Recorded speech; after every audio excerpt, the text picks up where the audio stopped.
من اول موضوع التعليم ومشاكل، ومعنى ان الاستاذ يحيى الدمرداش التعليم هيفكر لنا مشاكل التعليم. قول لنا بقى مشاكل التعليم. والله مشاكل التعليم كتيرة. نبدأ بالتعليم الأساسي.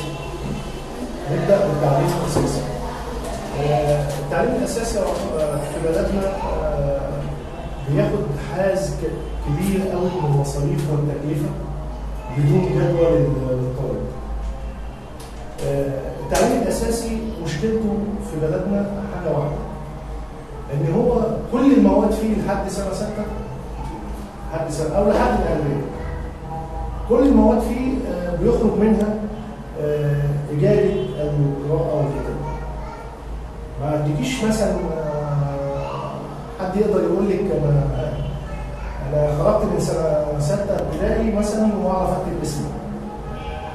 دي بتلاقي 90%، مع إن نسبة النجاح في الابتدائي تملي بتعدي 99%.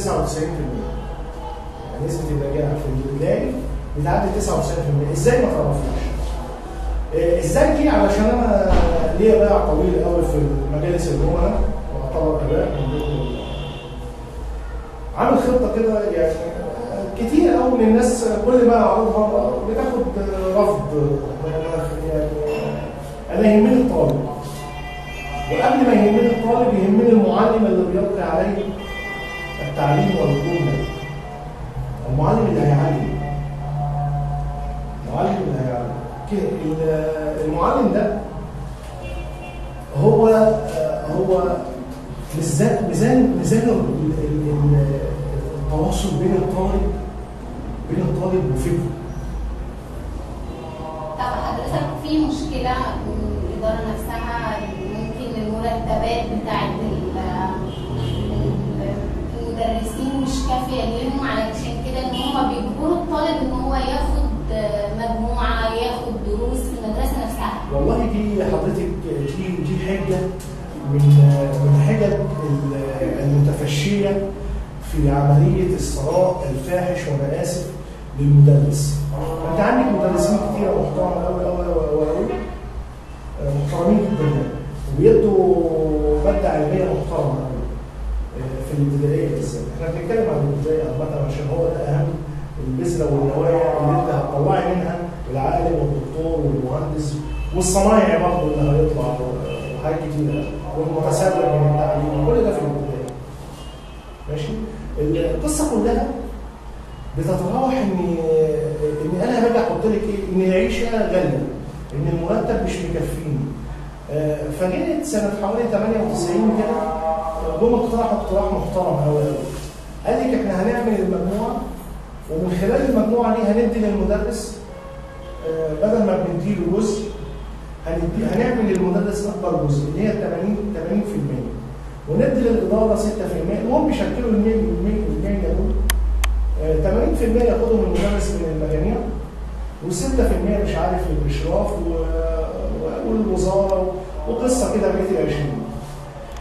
دي علشان يرفعوا مستوى الايه؟ قال ايه؟ يعني التعليم. لا، المدرسين كلهم بصوا تحت رجلهم، ما بصش قدام. ما عرفش ان هو ممكن يدي ل3 4 فصول، وال3 4 فصول دول يكون كبيرهم قوي 100 عيل، 100 طفل. ال 100 طفل دول حضرتك لو خد منهم 12 جنيه وخد منهم ال 80%، فيبقى هو ما شاء الله وصل له الحق المحترم، فيبقى كده.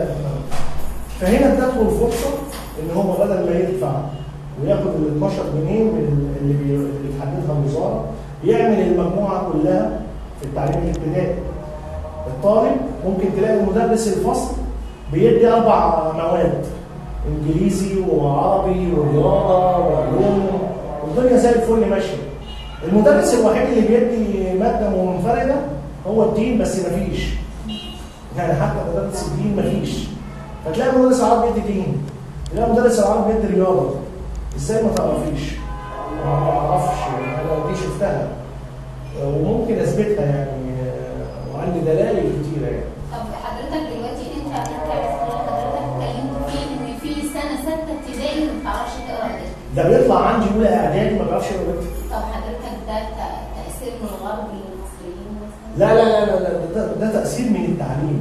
انت ما عندكيش تعليم. انت بيجي في سنه 6 حضرتك بقول لك نسبه النجاح في سنه 6 او في شهاده القبول بتوصل ل 99%. مش عايز اقول لك 100%. بس حضرتك هو ازاي بينجحوه؟ ازاي بينجحوه؟ في حضرتك النظام الوزاره عامله حاجه نظام جميل. انا ممكن افكرها دلوقتي وبعض الناس ممكن تتوهم. من سنه اولى لسنه ثالثه حضرتك ممكن ابنك او بنتك يؤدي 7 حاجات، 7 انشطه، 7 بروتوكولات موجودين في المدرسه او في الاداره. ممكن يخش سنه ثانيه من اولى لثانيه من غير ما يحضر، من غير ما يجي المدرسه. يعني خلاص هو جه المدرسه ابدا اي 7 من ال7 دول حضرتك فيطلعوه سنه ثانيه، ومن ثانيه يطلعوه ثالثه.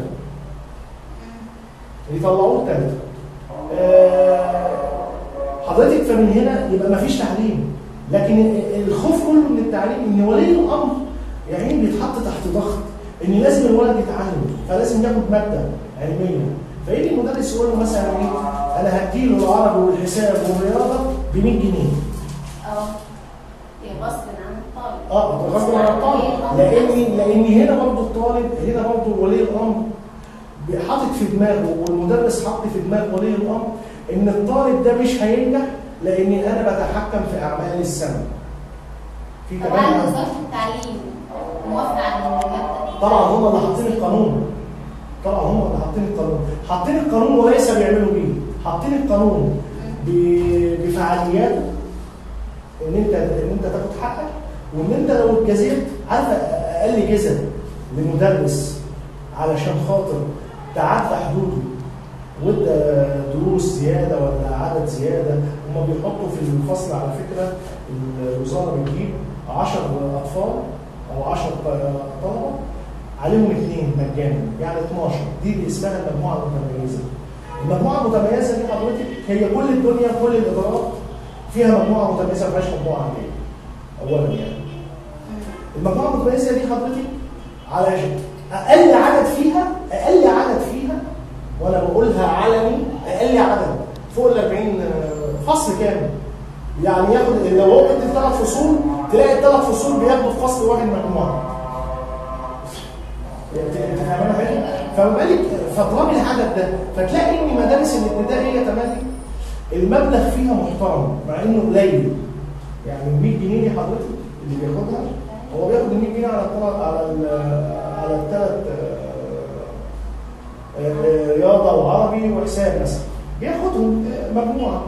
تخيل انت ليه بدل ما يقول لك ايه انا العربي ب 12 جنيه والرياضه تعالى 5 مواد تضرب 12 او 20 في 5 مواد هتلاقيهم يعملوا لك 200 جنيه. فهو بيسيبوا لبعض. يعني انت فاهمه حضرتك؟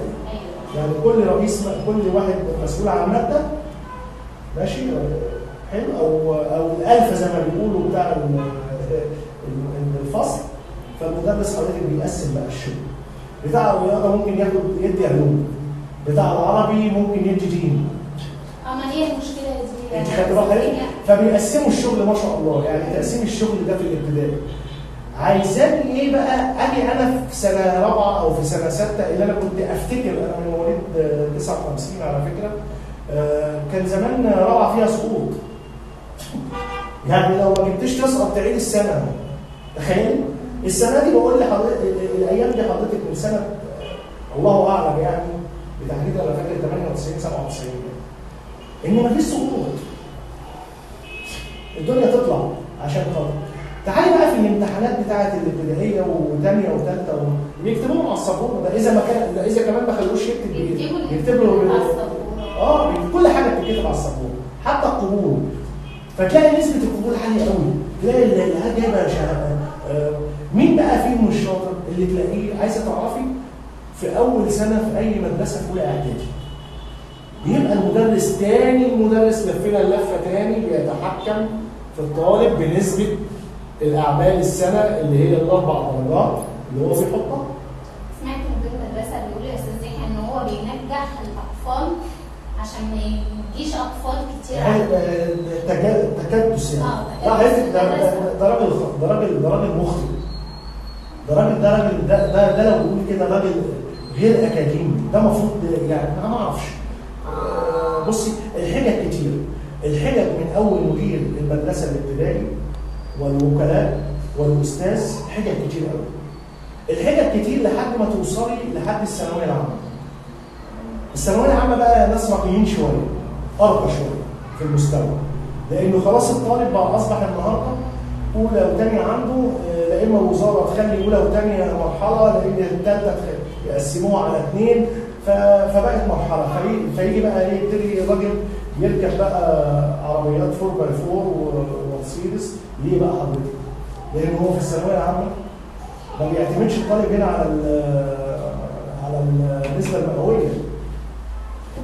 على النسبه المئويه ما بيعتمدش فيها على النسبه المئويه، بيعتمد على ايه حضرتك بقى؟ بيعتمد على الدروس الخصوصيه. وكل مدرس له ايه فكر ولا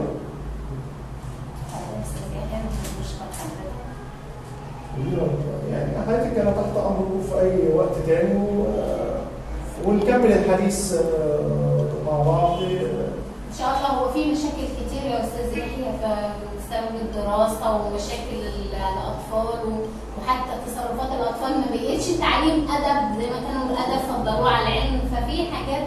لا والله انا تحت امرك. انا اذا كنا هنتكلم عن التعليم احنا عايزين سنين. مع لقاء تاني حضرتك ان شاء الله. انا تحت امر حضرتك، احنا عايزين سنين. في تقييم تاني الثلاثيه بعد ابتدائي واعدادي وثانوي. على فكره لو هذا هاخد من ثانيه حضرتك، لو هذا الوزير المحترم الجديد اللي اسمه محمود،